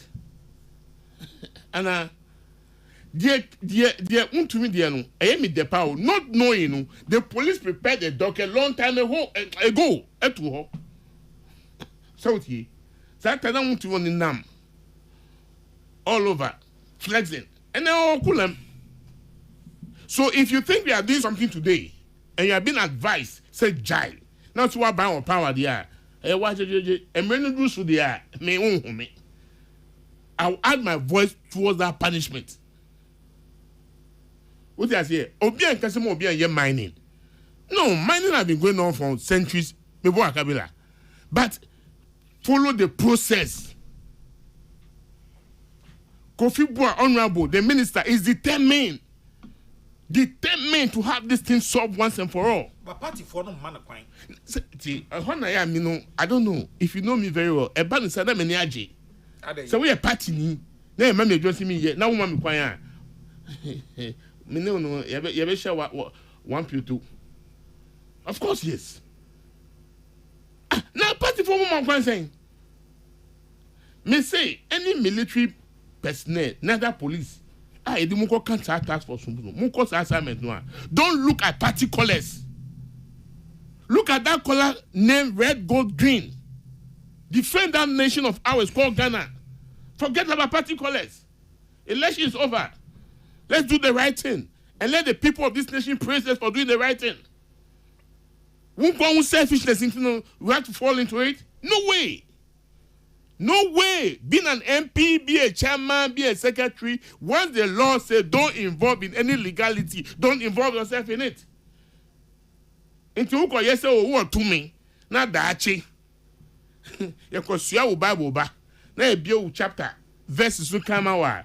You respond to it accordingly. I won't be there for you. And high-level mandate party members will not be there for you because you were told. What is here? Let's deal with the people. No. Your station travel very far across the globe. My young frontiers here say, more mudrin say more forest so I'm we are there emfatano and menu ebo and check. Eba. Mate. Mr. The task force. You are doing well. We really appreciate it. They are doing well. Do more. We want more to be done. What I say? More declare. Kabila, who can be? More declare state of emergency. After state of emergency, whatness? Did you hear me? Me say who can be? Someone can. Who say me and I say? Me say who can be? Someone can work as who can. After state of emergency, whatness? That is not the issue. It's not about declaring state of emergency. My position is today. But today, state of emergency is not the issue. But it was a whole big deal during the 2024 campaign. At that time, you know, baby, as illegality no true, in this class state of emergency, I can't hear you. The stability no, at that time, now. It is not. No, listen. It is what you caused in the past. It's what we are feeling today. What you caused in the past. Before the 2024 election, on a feeling today. We are problem solvers. Yes, solving problem. And before 2024, they need a state of emergency. Of course, at that time, there is a trim. Into a net year, a state of emergency. Into Kanye, Adna, and then they are. I was before 2024. Sounds like a member of board member Ghana Water. Kawasem and Fangu Kaho. That is how kind. Maybe some who met to us here. Nessa, they wouldn't send me a member. That's how besides me see before 2024. Okay. Konyako, what I was near to. Tio, you want how many men? 9. The effect of yesterday, and a good. Oh, okay. Get it clear and get it clearer. The effect they see and 2024, 2023, 2024, the impact and I feel you. And the idea I bet you will be born in yes of it. Oh, sorry. Sorry. Ya bet you will be born in a patro. So you have but I more campaign. I'm going to born in war. Now, Bonino, what I yes of it, Bonino. Bonino, I will hot in the yes of it. Young so. Monso. Wouldn't say before 2024 election. The volume or the quantity of excavators in Padasani and Portugal. So we need. This year, the only have two camp. If you have a permit to go and mine, to go and build, to go and construct whatever, no, Faber so me or contract we say me go drainage. And in here, eventually Zama. I will help baby home go from Koji. So that can move within 2024 election now. Eja Peace FM, I say akwa banana ya two. Ya two. Here two police station. That was Chebi, where two police station. Chief Secretary said they be where the political influence also. Yambeka said the night don't kwa ni backyard kwa two ni back ni fear backyard that was Chebi kwa two guarantee. Yeah, Mikasa. Was it true? It was true. It was not true. It was true. It's not true. There was response No, which from the one? Flagstaff out It was there. not true. It was true. It was true. There was a response that That they are dealing with it. It's not true. If it's not true, what were you dealing with? It was your propaganda. It was not propaganda. Nothing was propaganda. Nothing was propaganda. So congratulations to you, Obrimpong Hima of Upper Deskov, on your call to the bar. And then Nyamiadum also so your friend to the bar. I'm a lawyer. Congratulations. Bright from Achim Esuwa. Nana Okese. Is that Agbesi Nuchu in your studio? Yes, Bright. Is he serious? Yes, very serious. Interesting. Okay. Bright Esuwa. I don't know why you're asking me these questions. Cardinal, declaring a state of emergency on Galamsey without a clear plan for enforcement and implementation will be futile. The government must demonstrate a commitment to tackling the root cause of Galamsey and enforcing existing laws. Fantastic Wilberforce Ewo Sefi Asanyin so and what do we say yes, Obrimpong Hima is called to the bar today. Congratulations, Obrimpong Onkwaso. Mad Lion Nahafuhidium says NDC government led by President John Dramani Mahama must apologize to former President Akufo-Addo on the current position or stance on Galamsey fight. Why am I saying so? The same party in government who lambasted and attacked the previous government for not declaring state of emergency are now running away from their own statement, comments, and all their allusions before the elections 2024. Wow. If we are seeing who Mad Lion, Ahafo, Hwidim, and what do we say? Ebaye. Okay. If Chebi was the headquarters of Galamsey under President Akufo-Addo, then today it has changed. Under President Mahama, Bole Bamboy specifically, Tuntumba community is now the headquarters of Galamsey. Master Planner Junior, policy analyst in Kintampo, saying thus one. Okay. Good morning, the Cardinal. Please, I have been an MCE for 8 years. I made a bold decision with the chiefs of Asante Achim North that we don't need Galamsey in the district. And I can assure you that there was no illegal mining in the area for 8 years. It is not that we don't have gold deposit in Asante Achim North. Every DCE knows where the illegal mining is going on, and they all benefit from it. It is lack of political will. Francis Oti Boateng, former MCE Asante Achim North. Ono susune dia ode abebuwa jumedie ene anopei enono. Mamenkain ba queen soso na menko ebusianfo no so. Okay, Citizen Francis says, how can the NDC claim to be fighting Galamsey when their own people are neck deep in it? Our win MP Oscar Ofori-Labi is accused of mining in the Tano Anua Forest, but has been promoted as vice chair on Security and Intelligence Committee. Joseph Yami and Abanga have been accused of Galamsey, but they are still walking free. Yet Untumi is in the cooler. Pure hypocrisy. Citizen Francis and also so Eddie we see Ababetum and Anopay. Honorable Rasta, patch up me mouth 5 minutes. No mama Kabila 5 minutes. No mama Gbesi 5 minutes. No mapon. There be time no aso da. Yes sir. Okay. Mama started with Ghana. Your 10 minutes interaction with Agbesi, and so cut it. That 10 minutes with Agbesi. Na yeah, archiving. Because I tell you, Juma what do within this 10 minutes, no, you have no idea. It's an incredible 10 minutes. Now see the interviews, see our interactions now. The clear contradiction between Agbesi in 2020, 2021, 2022, 2023. Now one can say yes, I will my boss as well. You see the clear contradiction between the Agbesi of 2 years ago and the Agbesi of now. And I make a card now. Juma, what this is here, no? Maybe you did not notice it. Yet, we kept the show say, no, Ubusa the question, no, Ubusa. Propaganda, Oh, Agbesi, Mamma, someone's all Casamity. where we a journalist, papa. The only cardinal. The only cardinal. Eko yema wa say ya Rasta. My mistake I came. Rasta. The only cardinal. Me mo papa. Cardinal. Me tie agbesi nsem ne sa. Okasem bi o say Galamsey it's been there for a period of time now. Okay? The choice of words is very critical. It has moved from Galamsey. It's an 8-year-old menace to the point say Galamsey has been with us for some time now. Very critical. Very, very critical. See, he only heard it in 2018. Or see the word Galamsey or no Agbesi, who has been communicating for the party for the past 20 years. 30. Get 20. Or see the first time or see the word Galamsey. 2018. Cardinal. Oh. I think the first I see the word Galamsey. It was in 2018. Now, okay, I see, Chebi is the headquarters of Galamsey.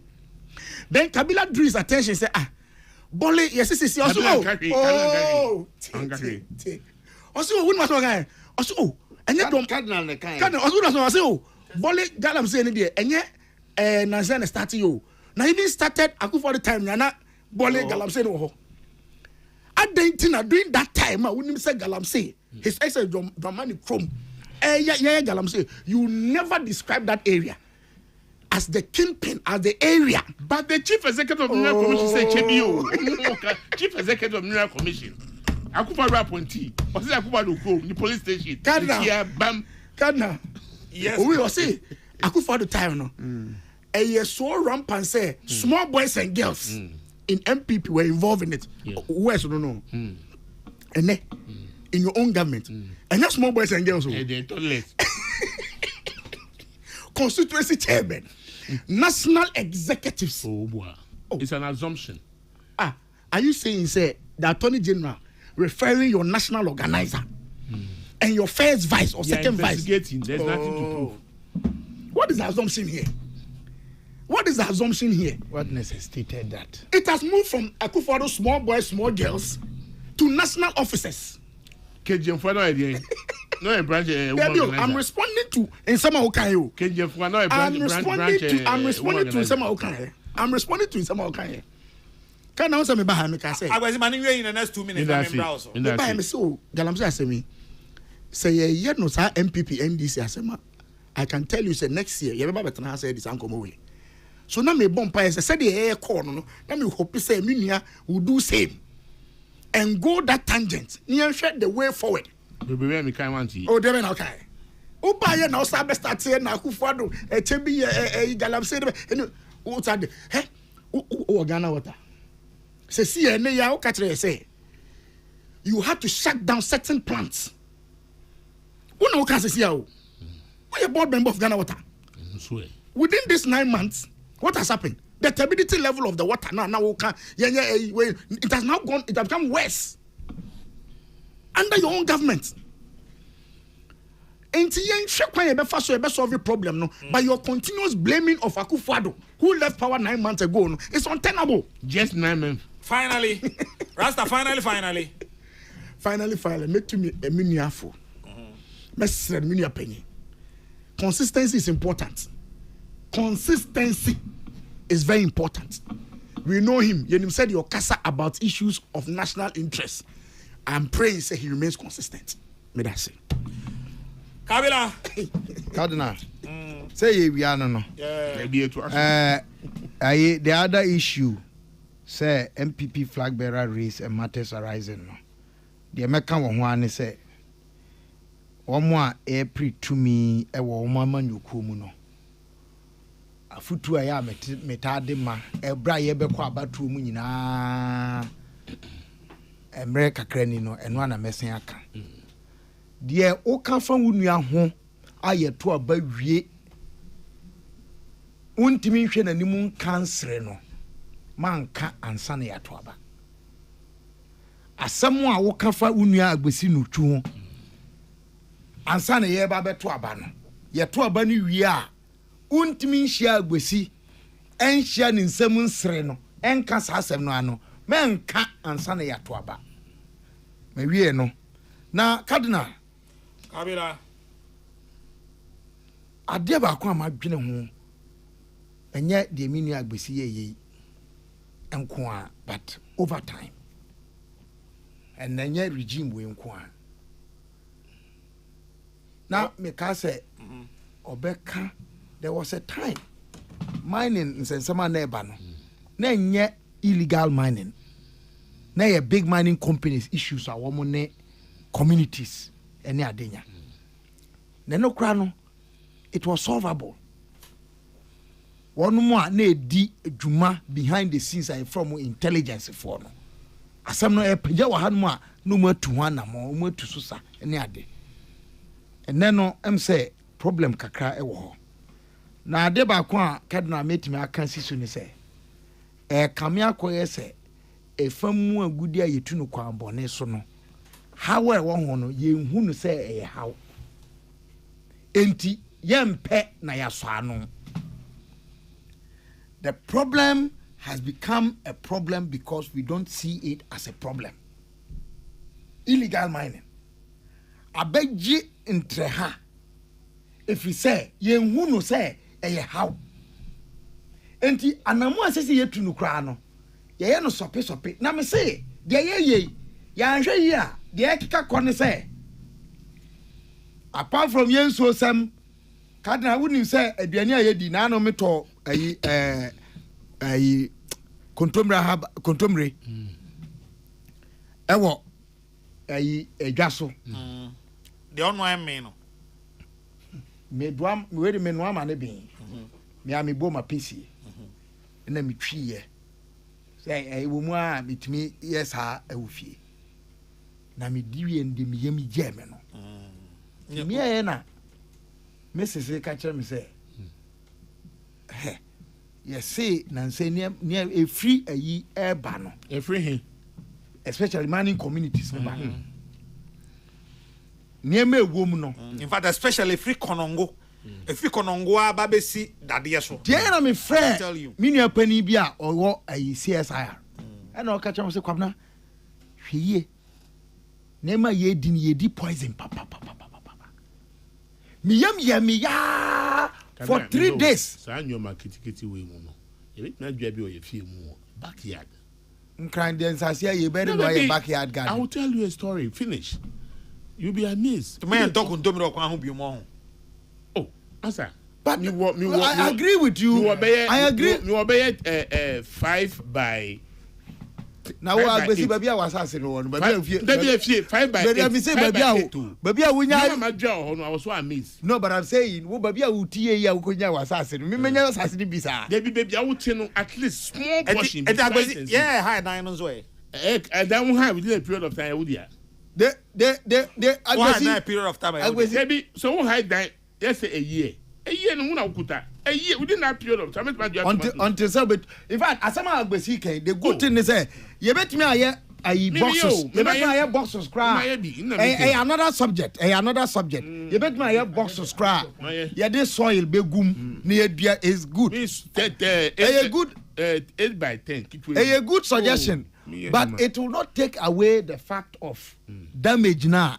And that damage will take you about 25 years to deal with. Yes. Okay. Upra. Unti yen solve that damage, you know. Abra ye hwe yan kasa so kwan ya fa so adua neman TV kana na na o sira ma sire. So link kami. Oh, enti eno ye ade a edi enya nti mesre. Se yen hu efamu agudi etu no kwan bone so no se how Mate. Na yempe eho anu ye. Last one. Cardinal. Kabila. Oman we ye grow too much. We joke with almost everything. We are not serious. Agro we no. I'm telling you, bit baby credit matem. Oh yes. We are not serious about life and governance. Make we be matem on Facebook side na maybe say agbeshi questions be please sir. Such as here. Yentia make say me agbesi me ba so. Hwe. State of emergency, whoever calls it, I'm telling you, it will come to naught if the attitude and the verdict of the people do not change. And one broader stakeholder engagement. Nipa na ye ka ho no. Wa ma ye ni nyina ye ni nkomo a emfa ho state of emergency. What is it? State of emergency and engaging the broader stakeholders, no, it will come to naught. Enti medimanu si na masra say. Ye nyina ye nyuntum say adie edi enya. Enye maye. Yes, sir. Medase. Happy birthday to Francesca Kosiamo of Cape Coast Nursing and Midwifery Center from Lydia Ajeman of Pentecost University, and a happy 40th birthday to Linda Apparel, CEO of Linda's Apparel and okay, from Mr. Akuto Drummond and Ureku, and a belated one to Isabella Inshura Echampong from Mr. and Mrs. Echampong and your siblings, wishing you the best as you celebrate your birthday today. But they say abedu baby and kontomre onwa emen. Ewo kana kontomre onwa kontomre emen. Kana me say aben no kra no ubo modi twiwie edi a wan hwe ya obenya asem to be careful. Kana bia wo to kontomre na so 7 minutes mankasa me say 5. Kana sa galance ade we no once and for all. If you are caught, you must be dealt with. Case closed. Task force, me message mamu say, don't look at party colors. The purpose is to go and defend our beloved country. Case closed. It is a one to me and deal with Ghanaians. Can you deal with expatriates? No. For when you boom, deal with them. The court. It's as simple as that. Let's be ruthless to these people. They are tourists. Man, just saka don't do so. And I can go in so. Hey, woman, 5 minutes. Remember. Enra video binwa. I say 9 months for na kwa chinko phobia forest no. Yeah. That's how that video. Yeah. The guns. Me share bodies pa. Yeah. Charlie. We are not safe. It's a serious matter. The Ghana armed forces not to defend this country externally alone. The guns. What does here? This is where we need them most. I was met me a catch on. What the time come there home? Some of them have nothing to do with. Met me a catch on say. Say Ghana armed forces. Yebema omo kwan. Say Ghana armed forces are ni omo. Omo nya omo adwuma. Me say ke metran discuss galam. And me can say that is what I'm encouraging. So Jenny say on fighting galamsey, on report to politician. Oh. Whichever way they will report to a particular person, be a politician or civil servant or public servant on the main. But the point is that the soldiers I knew is always what obey before what complain. When you get them there, deal with them. They do more court. It's as simple as that. You can't too much. Yes, someone go and do the exact assignment given to you. And can't say, who are you? Well, who brought you here? They be in the once you are caught, you must be dealt with. But I see, it must be within the limit of the law. See, when you people are going to talk about law, we'll continue defining law. Yes, but if the law operates... You see, when the people are shouting, state of emergency, this will be the outcome of the state of emergency. Yes. And I'm not one of them. I agree with you. I'm not one of them. People shout just like that. And so those who shouted just like that before 2024 were just shouting. They were not shouting just like that. Because it went beyond definition. Anyway, that was regime change. It was regime change agenda. Moving forward, no. Kadna, let us take things serious. So we are DC here. You are the head of security in your district, neither municipality. But just so to here. No correct. So at the end of the day, no, don't come and complain to me. Say this constituency chairman, but what I but you see what then can use it. And you see. What is this? We are DC. Head of what? That's it. Now we catch him and say constituency chairman Niba. We are not worth that position. Ghana MPP form race no. Eja we dey me ko can be because yes we a political party ye me be so but me dey me bon paye dey nipa na mo be man no aye be nya ya hontɔ no ona me hwehwɛ you understand me nipa dey be man no na hontɔ be ba ma NDC no because adwuma ye po no ye po bia be ma ya hontɔ and that person should be baumia mo fa ne bra ye twa no no le twa no na mpa bia mo be ma ya Ghana be too hot there be mo fa baumia bra ye twa no I agree for honorable baumia mo fa ne bra and I think the process should go on smoothly na what the baumia mo de ho abeba mo de ho abeba say me yes we yeah me yes we yeah me so e di beba omo me na so omo ko balloting mo fa baumia to number 1 strategic kasa mo tan no yeah mo fa baumia bra yeah twen yeah me do so yes we the number 1 beba kana but the most important thing say the process must be very smooth and peaceful and transparent and transparent I say Kokrokoo Nancy meba omo family time wo time me do ade be ma na omo chie no ba bi to omo chi Kokrokoo Nancy omo koku no ananse option ye mienu ana se yede no betu nsuom ana se yede no be hejam ana se te osa o se ejamu na me di magro nsuom na me suro me ejamu na me di magro omo se mu ntie nwom na kwa to no yede no tu jamu a o se ho na odi agro mu enfa tu nsuom ana se na nsuom kana obi bi say me say apart from Bamiano who is the second choice my second choice yeah former education minister Educhum Sama fa ba me fa ba dutum na ye ko yinim ba Kennedy ni e bride mo Ghana no pass ndwi nyempa gidigidi bia sasa nyempa ani esa musuro Kennedy me say Educhum anabamia that's my prayer and one of these two will say through na Brian me say e pass ndwi na Dr. Brian Champon asundwi ada Brian on pass ndwi me say e pass ndwi ye pe Bamiya ana Educhum ba Kennedy ne Brian de mo pe me ma kan wi nyanye ko be temi pa bo so mo ba ko be selitu ye ko yenim no you see let us help the revenue agencies to collect our revenues and here pa here ska me bo custom for abaso me bo GRA for mo so abaso wonim say Kabila who ko yi nyoma no until recently me nim da o me ko nyomo it does not take me more than 3 hours at the port.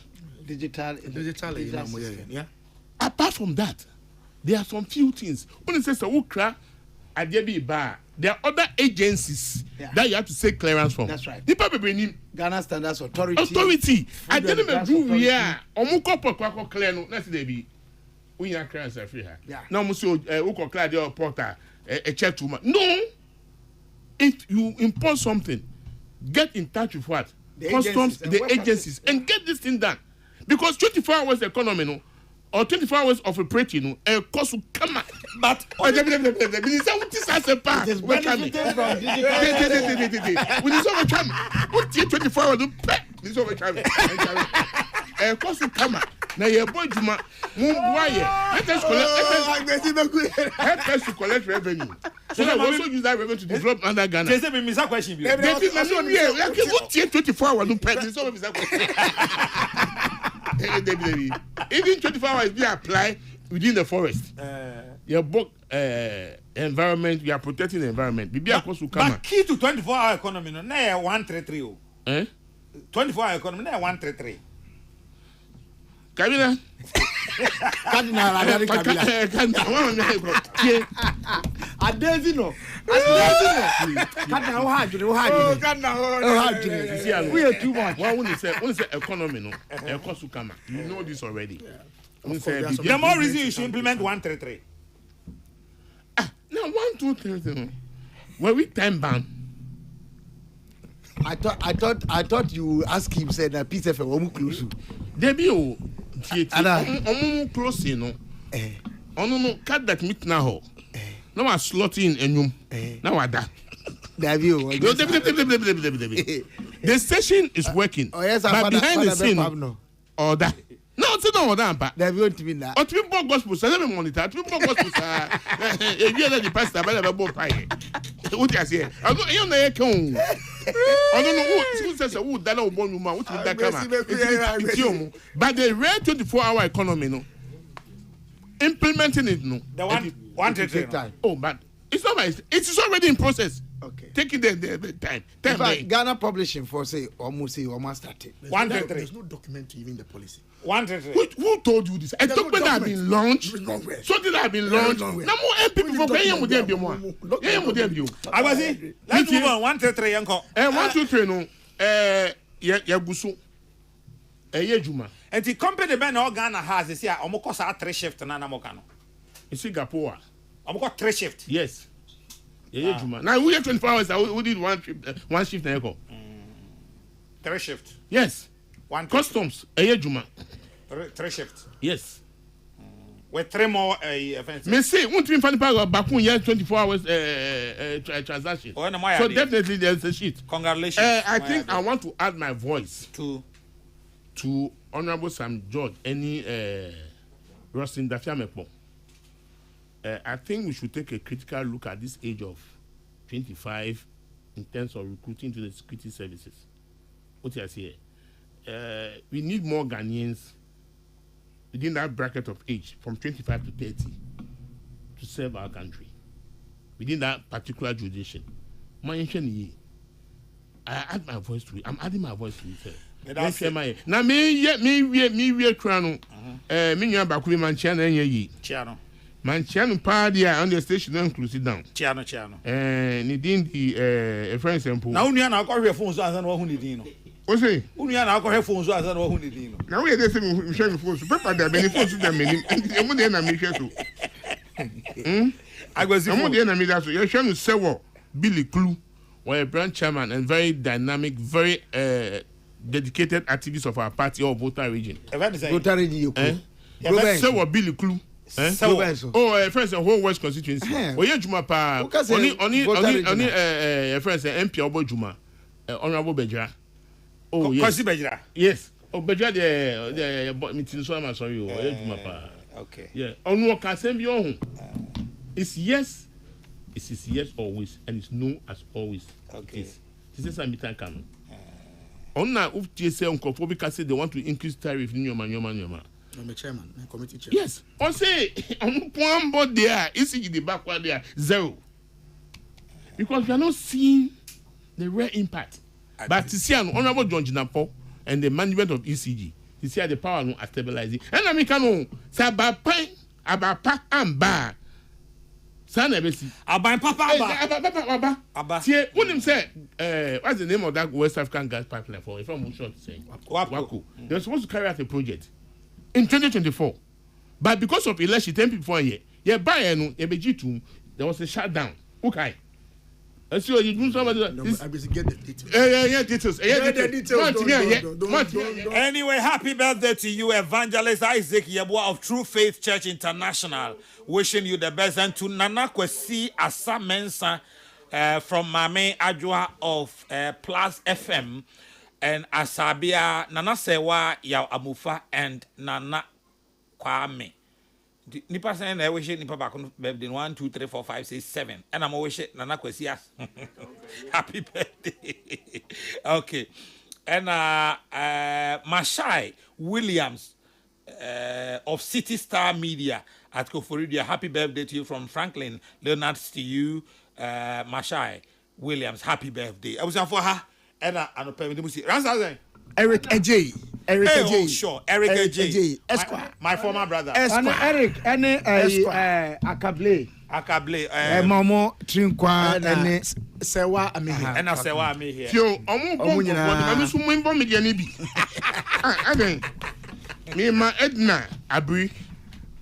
Or a woman organizer, who central, and then we're a lawyer. And the minu abaku kwajo daso. Mami we are Bobby, me Bob Akupe, Bakupe and me Bona Kazebu. Edna Abri, we're a woman organizer for whole central. Tio, congratulations. She was so determined, no matter the odd. That's right. As a conscious woman organizer. So Baba a lawyer. And lawyer. Agumunti.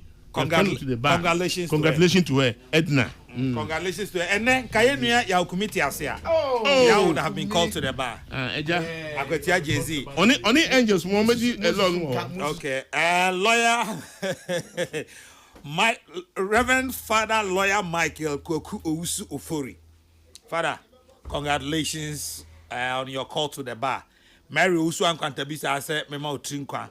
Louisa se me ma otrinkwa chance me ma otrinkwa abusua ni nyina se ma otrinkwa and from Holy Trinity Catholic Church se ma otrinkwa on your call to the bar. If I'm in Alaya Kese, ubetimi from the Cardinal, Metremo Emma Ghana's Morning Voice Chairman General Kwame Safakai Kofi Kumberson the Royal Baby Nemo Betana Fisa break up himself Premo Beto me the radiasum ye eja obi a unya kwan 80 yen makra mu nyina hwe ho so ye no ankoto asem bia mu weekendi me the radiasum ye ja makra.